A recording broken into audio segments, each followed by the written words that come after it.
Hey everybody, welcome to Wednesday. And Momo has joined us today. Momo's got a hairball and he's feeling grumpy. And I think some people are probably right where Momo is, right? Momo, no, they don't have hairballs. Okay, I'm not mocking your pain, Momo. I'm not. I'm trying to have empathy. Okay, there's that. So that's kind of on topic because I don't think anybody wants to talk about video games today. But do you like the new Wellness Wednesdays thumbnail? I'm very excited by that. Community member Eileen did that. Shout outs to Eileen. I like having like cartoon thumbnails. They're cute and they make me happy.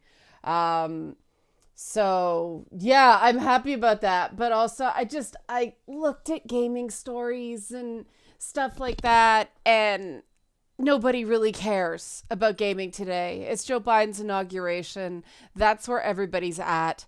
If you agree, or if you just want to help me out, help support this channel, become a monthly patron, patreon.com/Leanna K. But I did some thinking about kind of this transition idea, and we're not just coming to the end of a political era. We're in a period of transition with gaming as well, right? It's not just the console cycle turnover, which has been very bumpy and, plagued by supply shortages and all that stuff. But also all this stuff that came to a head in politics hit gaming first. We've been dealing with this crap since at least 2012. And I think we're all ready just to be done with it. That is the sense. People have either completely cracked up or they are so done with all of this. I know I'm done with all the culture war stuff. I like to talk about games, and I like the mental health stuff too, but I like to talk about games. I'd like to be able to actually discuss games, not some culture war phenomenon surrounding games. I get like stress stomach aches whenever I have to cover that sort of stuff. And it's important to cover, and I get that you guys want to cover it, but it's not fun, and it's not fun to be on the receiving end of the vitriol that comes at you for daring to have an opinion. And I do find it interesting how many people claim to support free speech and spend their whole time bombarding people with vitriolic comments designed to shut them up. I don't get that, but that's not what we're figuring out today. What we're going to talk about today, what I'm going to talk about today, is moving on. And there's a link to, yes, an Oprah website article, an Oprah magazine article. But I think it's worth a read if you want to pursue this more. The idea of healing versus wallowing. And what I like the most about Martha Beck's article in this Oprah piece, there's a link, is she gives a checklist of you might be wallowing if. And I think that there's a lot of people right now in the sort of intersection of gaming and politics that are wallowing right now instead of moving on. And the problem with that, the problem of telling the same old sad story over and over and over again, is research has indicated that telling a sad story over and over and over again lights up the pain pathways in the brain. So you're just re-injuring yourself. So talking about it to heal, good. Talking about it to wallow, bad. You're just re-injuring your brain. You're re-injuring your neural pathways. And one of the things that happens on Wellness Wednesday is we talk about viable ways to retrain those neural pathways so people can leave nasty, angry comments about that too, kind of proving my point. In this case, I find, yes, there is a certain amount of training that you got from your family of origin trauma has a nasty way of hijacking the brain's healing processes. But when it comes right down to it, it's a choice. You either want to feel better or you want to make your identity about being miserable. And it really is as simple as that. Doesn't mean it's easy, but it is that simple. And so here's the checklist of whether you're wallowing. Your thoughts often drift towards the same story of loss or injustice, and each time you're left unhappier. You can feel mildly pissed off, I changed that word, or gloomy, then brood until your feelings intensify into fury or depression. See that a lot. The agony feels perversely comfortable, like a pair of well-worn sweatpants. Emphasis, I will come back to that. Your friends glaze over when you talk about your problems, and you're starting to bore yourself. And I think that a lot of people are in that boredom phase right now. And the nice thing about being bored or being miserable is that's the time you actually start taking steps to get better. But that the agony feels perversely comfortable. That's everywhere in gaming. It's everywhere in the stories of crunch. It's everywhere in the stories of harassment of women. You know, these are not stories. This is not coverage that seems to be making anything better. All it is this perverse comfort in things being shit. And if you've watched my content for any period of time, you know I'm not about that. I'm about workable solutions. I can't stand the misery train.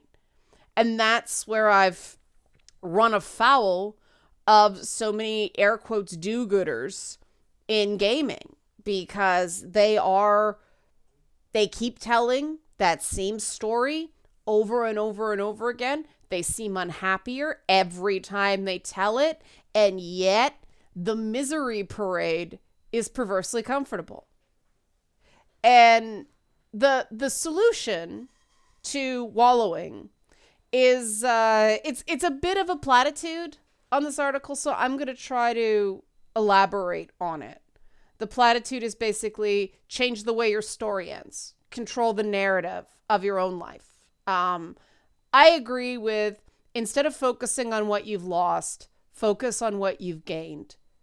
What does that mean? How can you possibly be gain things through horrible, terrible harassment, horrible, terrible crunch? Well, in my case, okay, I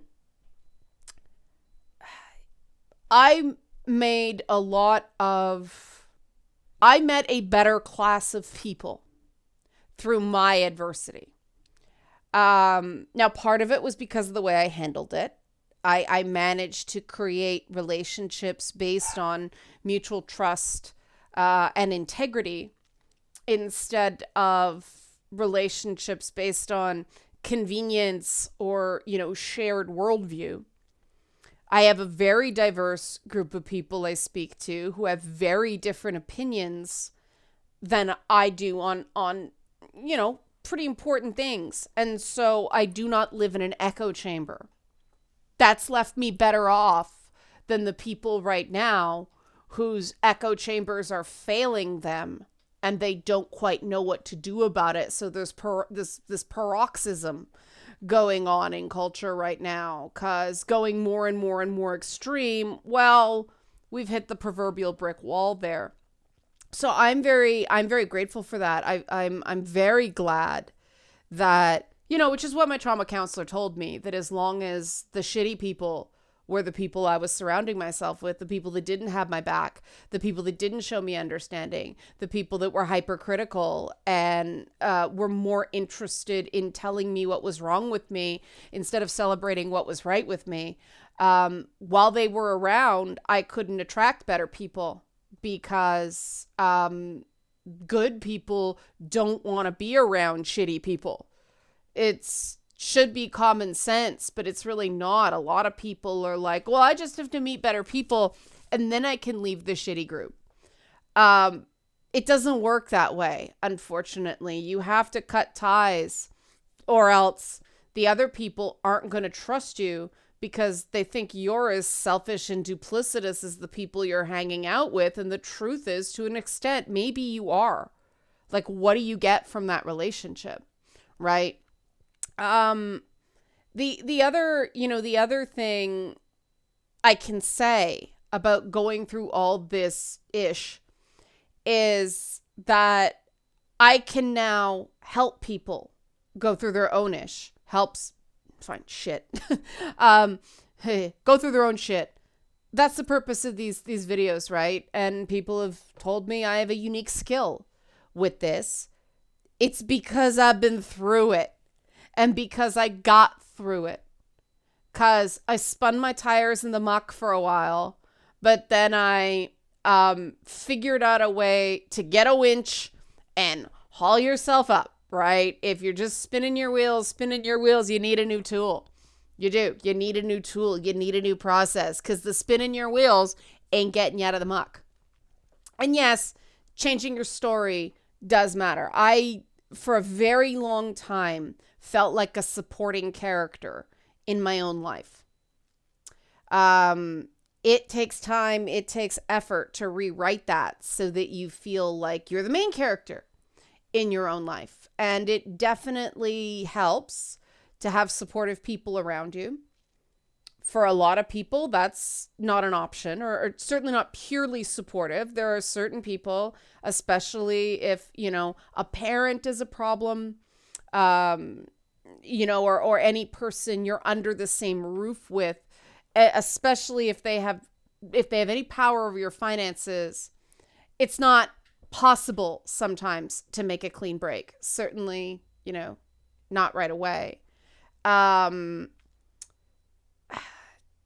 If you're retelling the same story over and over and over again, it's been dozens and dozens of times, you just keep finding people to tell your tale of woe to, you're wallowing. You're not getting better. You're not healing, especially if the story is not changing, or if it's changing to just sound more harrowing and more terrible instead of, well, that was kind of funny. In like an unfunny way, but still pretty funny at how crazy that shit was, right? That's the point you should be getting to if you're healing. And it can take years, but you should be seeing progress. If you're not seeing progress, you're wallowing. And the only way out of that is focusing on how you overcame the bad crap instead of the bad crap. I every so often mention that, I have still not financially recovered from Gamergate just blowing up my income sources because it wrecked page rates or word rates in general for freelance articles. And that wasn't entirely the whole Gamergate controversy's fault. Consolidation and loss of ad revenue was already happening. That just made it faster. People don't want to pay for advertising online unless you actively go out and find clients. It's difficult to get local retailers on board with things like a gaming site because the audience is so international. And big brands, you need massive amounts of traffic to bother with. And so we got into the cycle of clickbait and so on and so forth. But what that told me, it taught me who I was as a person, that I will not sell out my principles for money. I might be a lot better off financially right now if I did, but I wouldn't be as well off spiritually. And you know what? I'll take that trade. And that's what stuff like that taught me.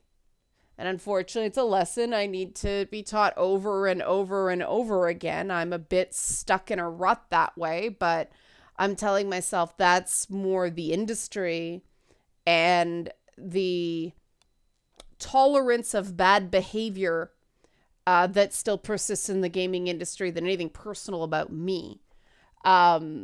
Because the other thing that's cool is, having gone through that shit, people who have gone through it as well, it's like you're part of a club in gaming when you're terribly mistreated by some employer, and all of a sudden those people who, it wasn't deliberately at arm's length, but they weren't as open about what they were doing and what they've been through, and all of a sudden they start telling you their stories, and it sounds so damn similar.